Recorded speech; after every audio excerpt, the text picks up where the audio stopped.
আচ্ছা আবির, তুই তো এনডিসি থেকে পড়াশোনা করছিস, আমাকে বল যে এনডিসির কোন তিনটা জিনিস বেস্ট, যেই জিনিসগুলো অন্য কোনো কলেজের ফলো করে না, অথবা যেই জিনিসগুলোর জন্য এনডিসি বেস্ট। এনডিসিতে প্রথমত যেটা হয়, আমাদের টিচাররা প্রথমত থিওরি বেসড পড়াশোনা করায়, যেটা আমাদেরকে প্র্যাকটিক্যাল লাইফে কোনো একটা থিওরি আমরা কিভাবে ইমপ্লিমেন্ট করতে পারবো, এই জিনিসটা মেইনলি আমাদের ব্রেইনটাকে কাজ করতে শেখায়। 2 নাম্বার হচ্ছে আমরা স্যারদের কাছে খুব ফ্রিলি একটা কোয়েশ্চেন জিজ্ঞেস করতে পারি, এবং কোনো একটা জিনিস যদি না পারি, স্যারদের অ্যাপ্রোচটা, আমাদেরকে বলার অ্যাপ্রোচটা খুবই সুন্দর হয়, যাতে আমরা পরের বার স্যারকে জিজ্ঞেস করার মতো সাহস পাই। আর 3 নাম্বার হচ্ছে এনডিসির কুইজ।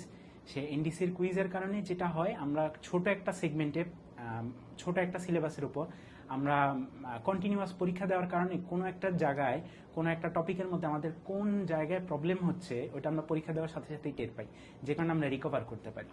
এই তিনটার কারণে আসলে আমাদের স্টুডেন্টরা কোনো একটা টপিক খুব সুপারফিশিয়াল থেকে ডিপ পর্যন্ত একদম একটা সিস্টেমেটিক ওয়েতে যাইতে পারে।